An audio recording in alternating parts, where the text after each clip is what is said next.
In 1947, I sat beside a man who had not spoken a creative word in 11 years. A painter, one of the most gifted painters I had ever encountered in my life. His canvases used to breathe. People would stand before them and weep without knowing why. But 11 years before I met him, something happened. A critic, one man with a pen and an opinion, wrote 7 words about his work. 7 words. And those 7 words shut off the fire completely. He stopped painting. He stopped creating. He stopped believing that anything worth making could ever come through him again. When I met him, he was working as a bookkeeper. Perfectly fine work, honest work. But every time I looked into his eyes, I could see it. The smothered fire, the creation that had nowhere to go. So I asked him one question. I said, "Do you believe the power that painted those canvases left you?" And he looked at me for a long moment and said, "I don't know where it went." And I said, "It didn't go anywhere. You just stopped giving it permission to move." Within 3 months, he was painting again. Within a year, his work was being displayed in galleries across the country. Not because I gave him a technique, not because I taught him something new, but because he finally understood something ancient. The fire of creation is not a gift given to selected souls at birth and taken away by the criticism of others. It is the nature of the divine intelligence within you. It is what you are made of. And it never left. It was simply waiting. The way a river waits behind a dam, not diminished, not gone, just held back by something that was never as permanent as it seemed. Tonight, I want to talk to you about that fire. I want to talk to you about the creative power that lives at the absolute center of your being. The power that built galaxies, that grows forest from a handful of seeds, that turns a single cell into a breathing, dreaming, creating human being. That power is not outside you. It never was. It is you. And the moment you truly understand that, not as a poetic idea, not as a spiritual metaphor, but as a living fact, your entire life will begin to rearrange itself around that truth. Now I know what you might be thinking. You might be thinking, "Dika, Murphy, I am not creative. I never have been. That's just not who I am." And I want you to hear this very carefully. That thought, that precise thought, is not a description of reality. It is a sentence you rehearsed so many times it started to feel like one. There is a profound difference between a truth and a belief that has been repeated until it became invisible.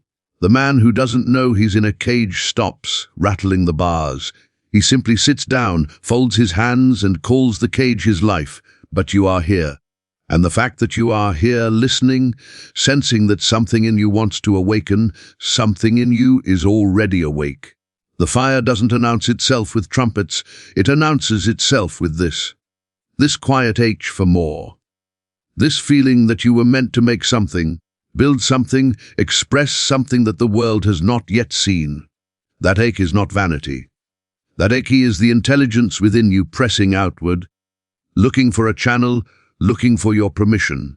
Let me tell you what creation actually is, because most people have been taught a lie about it. They've been taught that creativity is a talent, that it belongs to artists and musicians and writers, that ordinary people are meant to consume what the gifted few produce. This is perhaps the most expensive lie ever told in human history, because in believing it, entire generations of people have shut off the most powerful force available to human consciousness and spent their lives watching others use it while wondering why their own existence feels so hollow. Creation is not a talent. Creation is a law. It is the fundamental activity of consciousness itself. Your mind cannot be still. It is always making something, always building a picture, constructing a story, generating a feeling, projecting a future. The only question that has ever mattered, is whether you are doing this consciously or unconsciously, whether you are building the life you want or the life your fear has been quietly assembling in the dark. Most people are creating constantly without knowing it. They wake up in the morning and immediately begin constructing a story about the day, a story filled with difficulty and resistance and things that will probably go wrong. They create that story with such feeling, such detail, such conviction that their subconscious mind, that infinite creative medium, accepts it completely and goes to work making sure the day matches the story. And then they say, "See, I knew today would be hard." But they don't realize they were the author. They don't realize they wrote that script in the first 15 minutes after they opened their eyes. This is not blame. This is liberation. Because if you created that, you can create something else. If the power has been running on fear, it can be redirected toward faith. If it has been building a prison, it can be retasked to build a palace. The same fire that has been burning, you can be the fire that illuminates everything. There was a woman I counseled many years ago, a schoolteacher in her 50s, who came to me convinced her life was finished. Her children had grown and left. Her marriage had ended. The career she had devoted 30 years to felt like a haul. She had already walked to its very end. She sat across from me with that particular kind of exhaustion that isn't physical. The exhaustion of someone who has stopped imagining. She said, "I don't know who I am anymore without all the things that used to define me." And I said, "Good. Because the things that defined you were never you. They were clothes you wore. And now you're standing in the room and you can see yourself, perhaps for the first time, without all the costume." She looked at me like I had said something reckless. But I pressed on. I said, "Inside you right now is an intelligence that has never been tired, never been disappointed, never been diminished by a single thing that has happened to you. It was present when you were born. It will be present when you leave.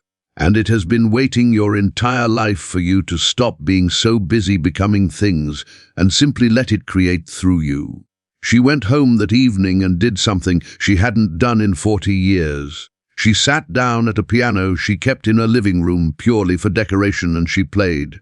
Not well, not for anyone, not toward any outcome. She just let the sound move through her fingers. And she told me later that she wept for an hour without knowing why. Because the fire, that creative intelligence that had been banked and smothered under decades of duty and definition, finally had somewhere to go.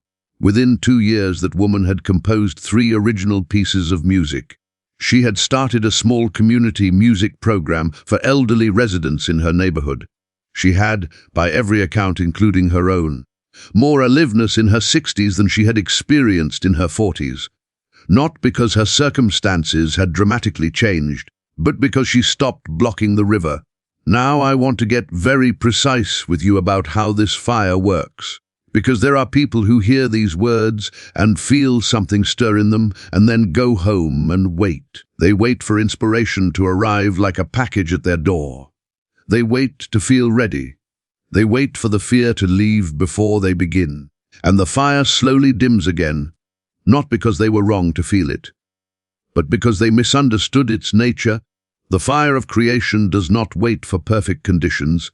It does not require that you feel confident before it will move. It does not ask that you have a plan, a platform, an audience, or a guarantee. It asks only one thing, that you begin. That you make the first mark, speak the first word, take the first step, not because you know where it leads, but because you trust the intelligence within you to reveal the path as you walk it. Here is the principle I want you to carry with you for the rest of your life. The subconscious mind, the divine creative medium within you, it does not respond to wishes. It does not respond to hopes. It responds to states, to the inner feeling of already being what you desire to be.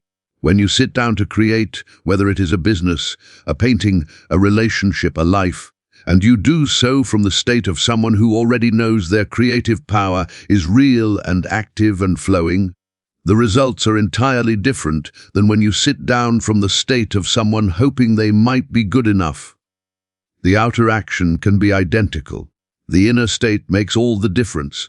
This is why 2 people with equal skill, equal resources, equal opportunity can produce entirely different results. One is working from connection to their divine center. The other is working from disconnection, from the anxious performance of someone trying to prove they belong. And the subconscious mind, which does not judge, but simply creates according to the impression it receives, faithfully reflects that inner difference in the outer results. So how do you shift the inner state? How do you move from performing creativity to inhabiting it? You begin by understanding what blocks the fire in the first place. And I will tell you exactly what it is. It is not lack of talent. It is not lack of inspiration. It is judgment. Specifically, the preemptive judgment you place on your own expression before it has even emerged.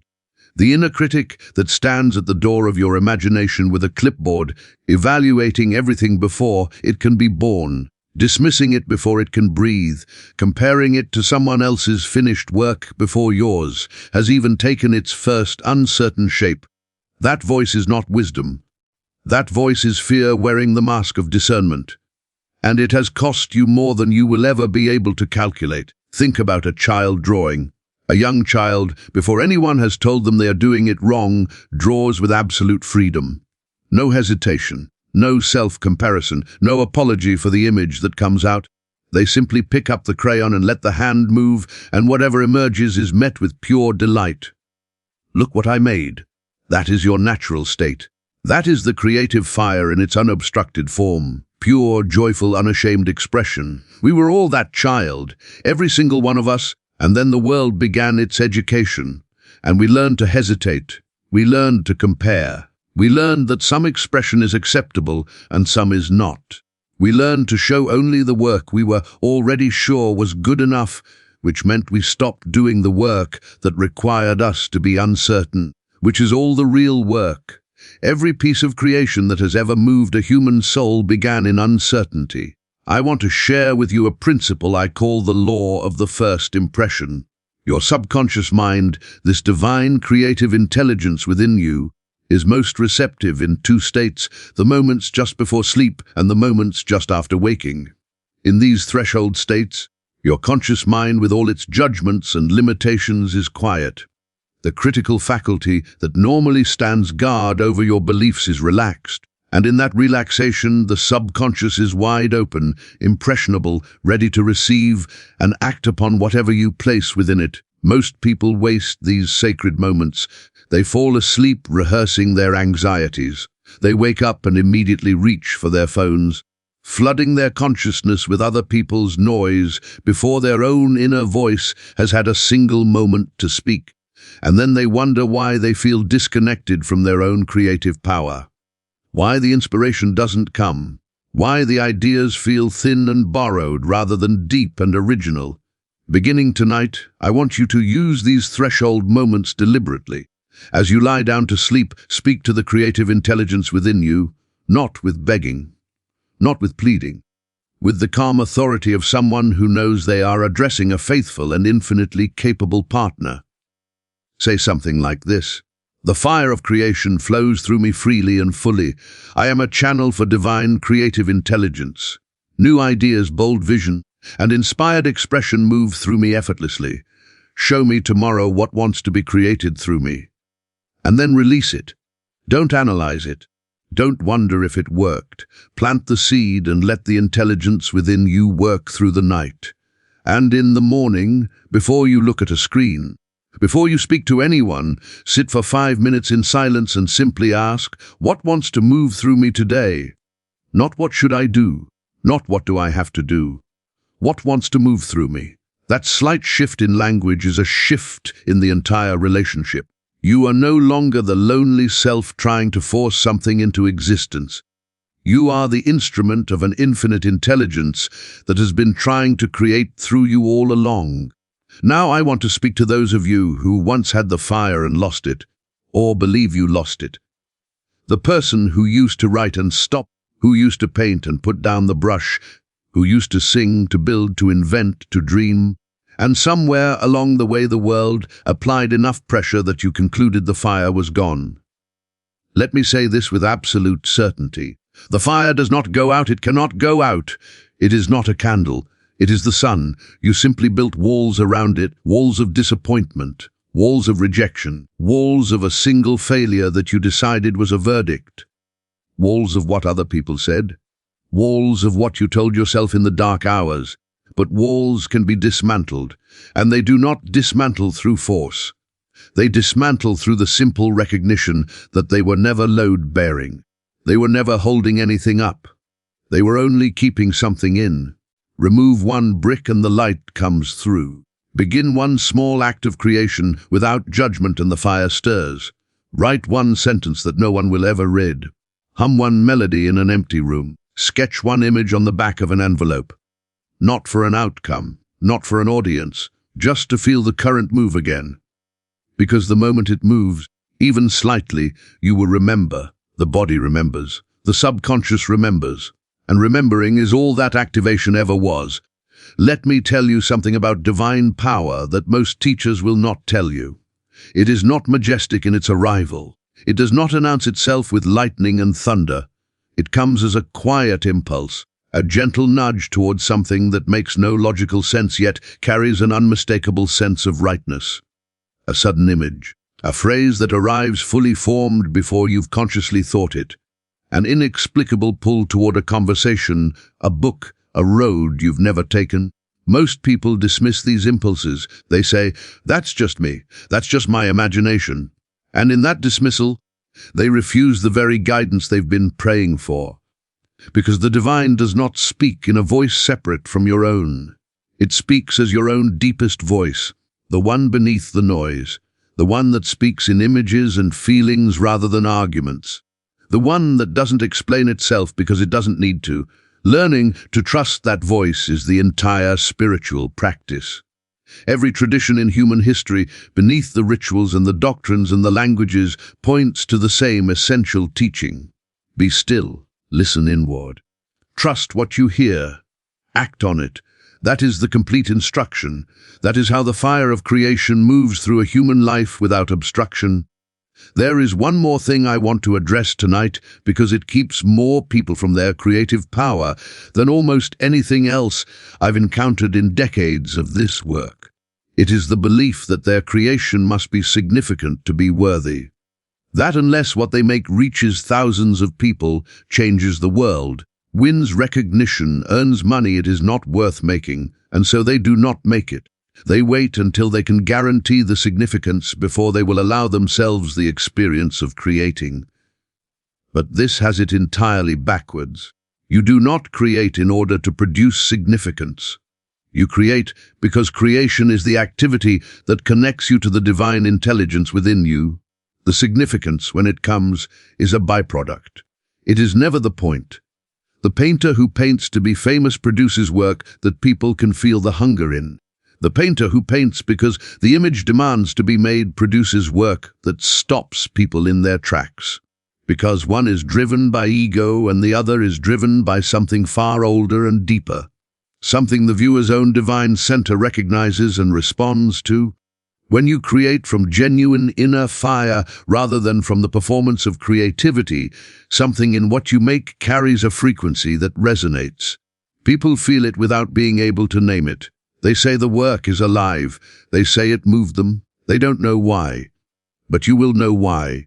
Because you made it from the place where you are connected to the same intelligence that is within them. And in that recognition, the creator and the witness experience something that is very close to what mystics call communion. Two flames recognizing each other. So here is what I want you to do. Tonight, before anything else, before you open your phone or turn on the television or begin the endless administration of your daily life, I want you to sit quietly for 10 minutes, and I want you to ask yourself one honest question. What have I stopped allowing myself to make?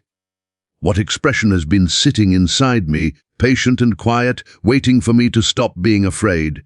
It might be something enormous. It might be something that looks small from the outside but feels sacred from the inside. Either way, it is yours. It was placed inside you by the same intelligence that placed the oak inside the acorn. And then I want you to take one action toward it. One, not a plan, not a strategy, one action. Open the document, pick up the instrument, mix the first color, make the first call, lay the first stone. Let the intelligence within you see that you are serious. Because this is how the partnership works. You bring the willingness, it brings the power. You bring the first step, it illuminates the next one. You stop arguing with your own divinity, and it floods your life with a creativity so abundant, so specific, so perfectly tailored to your nature and your gifts that you will wonder how you ever believed it wasn't real. The fire of creation is not something you will one day have. It is something you already are. The divine power is not something you must earn or prove yourself worthy of. It is the very substance of your consciousness. It is what thinks through you, what sees through you, what loves through you, what yearns through you for expression. You are not a person trying to become creative. You are creation itself, briefly wearing a human face, looking for a way to recognize itself in the mirror of your making. And the moment you understand that, truly understand it, down in the place where understanding becomes knowing and knowing becomes being, the dam breaks, the river moves, the fire burns, and nothing about your life will ever look exactly the same again. Because you will see what has always been true. You were never empty. You were never blocked. You were never without power. You were simply a son who forgot what it was. And now you remember. Now let the light out. The world has been waiting long enough, 3:40 p.m. And I want to be precise about what letting the light out actually means in the practical hours of your day. Because there are people who hear words like these and feel something enormous shift inside them in the moment. They feel the fire. They feel the truth of it. They feel the recognition. And then they close the video, walk back into their lives, and within 48 hours the feeling has faded and the old patterns have returned, and they conclude that the inspiration was real but somehow not meant for them in any lasting way. This is not a failure of the teaching. This is a failure of the transition. The bridge between insight and transformation is not willpower. It is not discipline. It is not even desire, though desire matters. The bridge is practice. Specific, daily, almost unremarkable practice that quietly rewires the inner world until the new state becomes more familiar than the old one. So let me give you that bridge tonight. The first thing I want you to understand is that your creative fire is not fed by grand gestures. It is fed by daily contact. A river does not carve a canyon through one catastrophic flood. It carves it through the patient, consistent, unremarkable movement of water over stone, day after day, year after year. Your relationship with your own divine creative center works exactly the same way. It is built not through occasional bursts of inspired action, but through showing up every single day, even when nothing remarkable seems to be happening, and making contact with the intelligence within you. What does that contact look like? It looks like sitting down every morning, before the world has claimed your attention, and writing 3 pages of whatever is in your mind. Not polished writing. Not writing meant for anyone. Writing that is simply the act of clearing the channel, of moving the sediment of yesterday's noise so that the clear water beneath can flow. Many of the greatest creators in human history have used some version of this practice. Not because writing itself is sacred, but because the act of moving inner content outward, consistently, without judgment, trains the subconscious mind to remain open and expressive rather than locked and defended. It looks like spending 5 minutes each day deliberately inhabiting the feeling of your creative power being fully expressed. Not thinking about it, feeling it. There is a crucial difference. Thinking about your creative power is the mind observing itself from a distance. Feeling it is the consciousness stepping inside the experience and living from it. Close your eyes, breathe slowly, and let yourself feel, as vividly and specifically as you can, what it is like to be someone whose creative fire burns freely. What does your body feel like in that state? What does the room feel like? What does the work feel like as it moves through your hands? Let that feeling become as real as anything in your physical environment. Because to your subconscious mind it is. The subconscious mind cannot distinguish between a vividly imagined experience and a physically lived one. This is not philosophy. This is neuroscience. This is the science of how the mind actually works. And it means that every time you inhabit that feeling with full conviction, you are laying down new tracks in the creative medium within you. You are training it toward a new normal. It looks like protecting the first hour of your day the way you would protect a sacred space. Because it is one. The first hour after waking is the hour when the subconscious is most permeable, most ready to receive new impressions, most capable of being redirected. Most people spend that hour flooding themselves with information from the outside world, news, social media, other people's emergencies, other people's opinions, other people's noise, and in doing so they hand the most valuable hour of their entire day to forces that have absolutely no interest in the awakening of their divine creative power. Guard that hour. Use it for inner work, for silence, for the practices I am describing to you. And watch what happens to the quality of everything that follows. Now I want to address something that I have not yet named directly, but that is present in every room where these words land. It is the fear that what you create will not be good enough. Not the fear that you cannot create. The fear that what comes out of you, when you finally open the channel, will be disappointing, will be ordinary, will confirm the secret suspicion that the fire, when it finally shows itself, turns out to be just a small unremarkable candle after all. This fear is so common that I have come to believe it is almost a universal rite of passage for anyone who is genuinely awakening to their creative power. And I want to speak to it directly, because if you do not understand what it is, it will stop you just at the threshold. Just at the moment when the door is finally opening, this fear will make you turn back, and you will have been so close. Here is what you need to understand. The gap between what you can currently produce and what your inner vision requires is not evidence that your fire is small. It is evidence that your sensitivity is large. It means your awareness of beauty and power and excellence is more developed than your current technical ability to express it. And that gap is not a reason to stop. It is the very engine of growth. Every creator you have ever admired lived in that gap. Every single one. The difference between those who became what they were meant to become and those who did not is simply that the ones who made it refused to let the gap be a verdict. They understood that the gap closes through work, not through waiting for the gap to close before beginning, through making imperfect things consistently until the imperfection begins to refine itself into something that approaches the inner vision. Through trusting that the divine intelligence within them was not going to abandon them in the process. Through understanding that every fumbling early attempt was not failure but education. Not evidence of limitation, but the necessary curriculum of becoming. The sculptor does not apologize for the block of marble before the form emerges. The marble before the chisel is not failure. It is simply the beginning. And if the sculptor put down the chisel because the block didn't immediately look like the finished statue, there would be no statues in the world.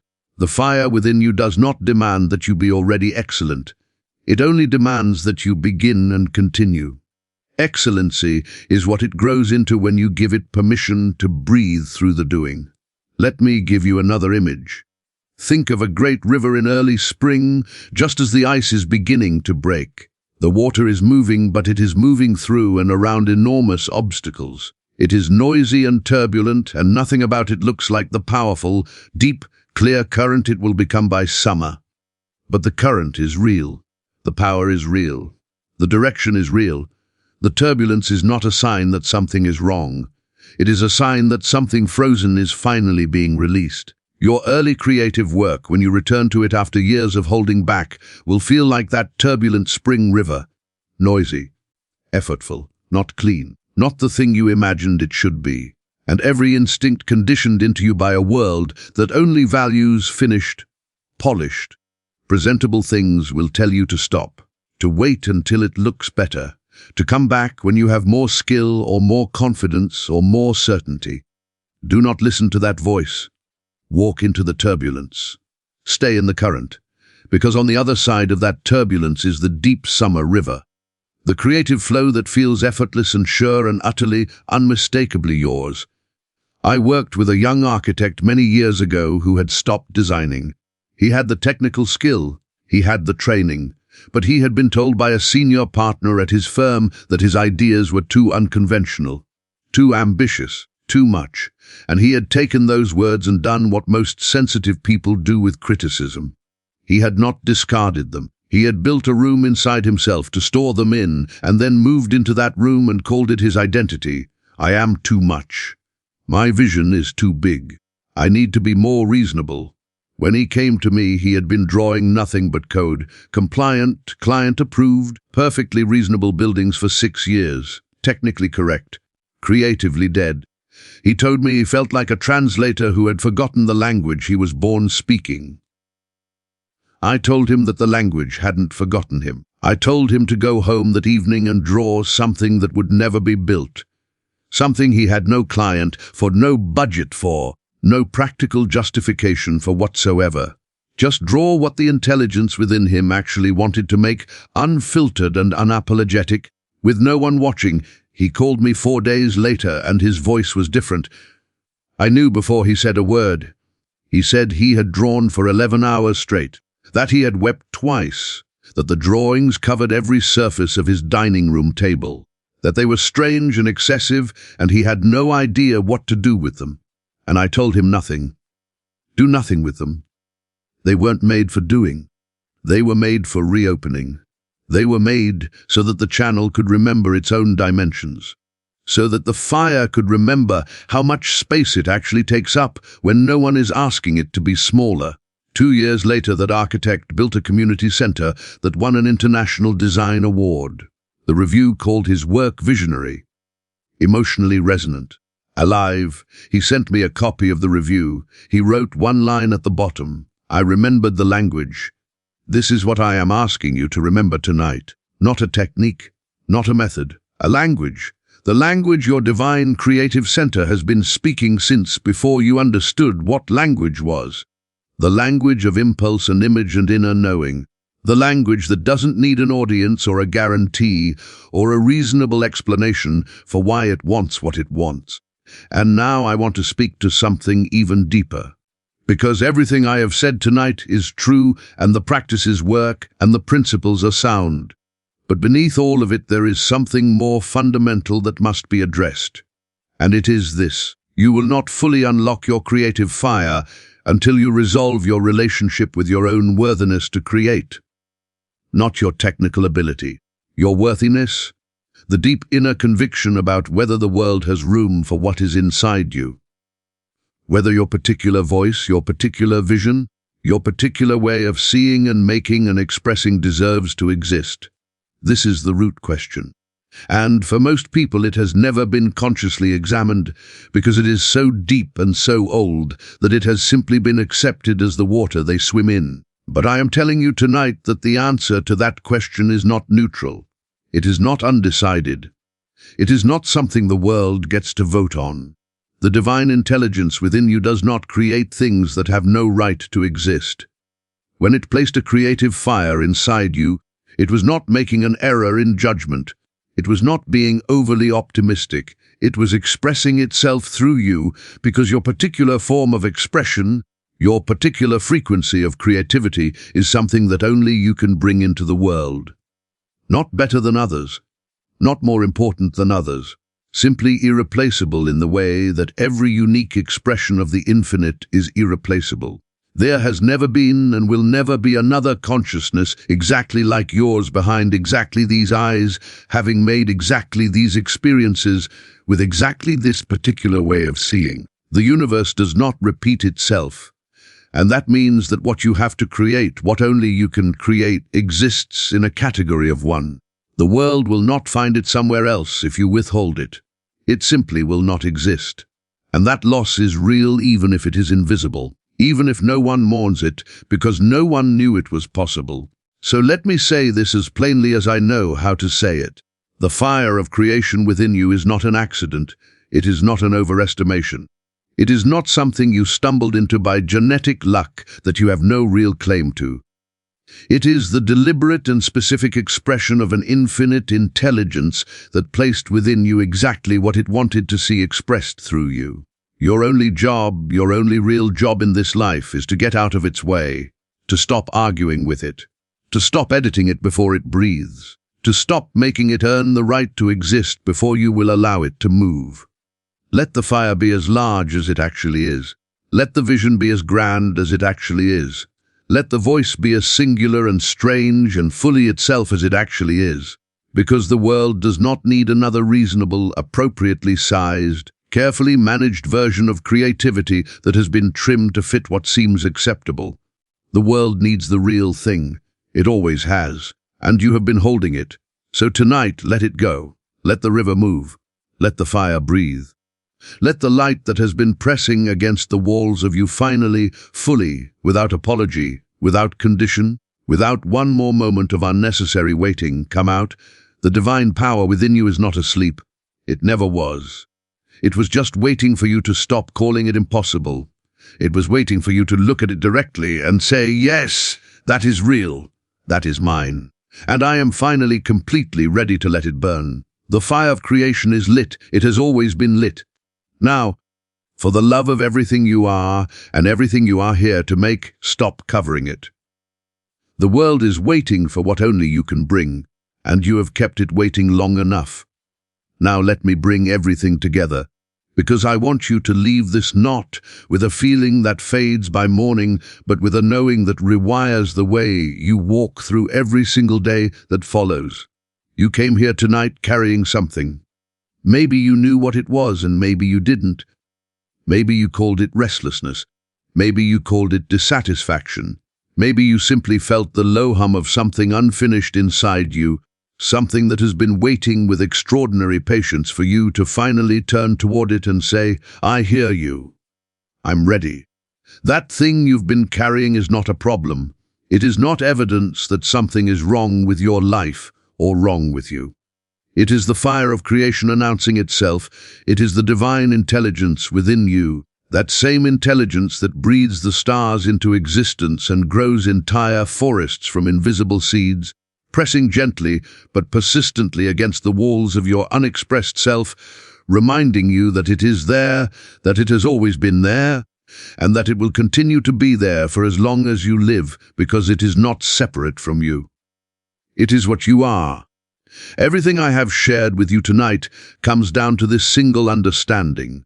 You are not a person who occasionally accesses creative power when the conditions are right. You are creative power itself, temporarily housed in a human body, moving through a human life, shaped by human experiences. The creativity is not something you do, it is something you are. And the practices, the morning pages, the threshold conversations with your subconscious, the 5 minutes of inhabiting the feeling of full creative expression, the protection of your first hour, the willingness to make imperfect things consistently, all of these are simply ways of removing the interference. Ways of peeling back the layers of conditioning until what remains is the undisguised truth of what you have always been. I want to give you 4 things to carry with you, 4 commitments. Not resolutions, because resolutions come from the willpower of the surface mind, and the surface mind is not where this work lives. Commitments. Deep agreements you make with the divine intelligence within you about how you are going to relate to your own creative fire from this moment forward. The first commitment is this: I will begin before I am ready. This is perhaps the most radical thing a conditioned mind can agree to, because everything in our training tells us to wait for readiness, to prepare, to qualify ourselves, to make sure. But the fire of creation does not reward preparation, it rewards initiation. The moment you begin, even imperfectly, even uncertainly, even with shaking hands and no guarantee of outcome, something is set in motion that no amount of preparation could have started. The universe responds to movement. The subconscious responds to action taken in faith. The divine intelligence within you responds to the signal that you are serious, that you trust it enough to step forward before the full path is illuminated. Begin before you are ready every single time. The second commitment is this: I will protect my creative life as sacred, not when it is convenient, not when everything else is handled, not someday when I have more time or more money or more confidence. Now, with whatever time and space you currently have, 15 minutes in the early morning before the household wakes, a single page written on a lunch break, 10 minutes of silence at the end of the day before sleep claims you. Sacred does not mean elaborate. Sacred means protected.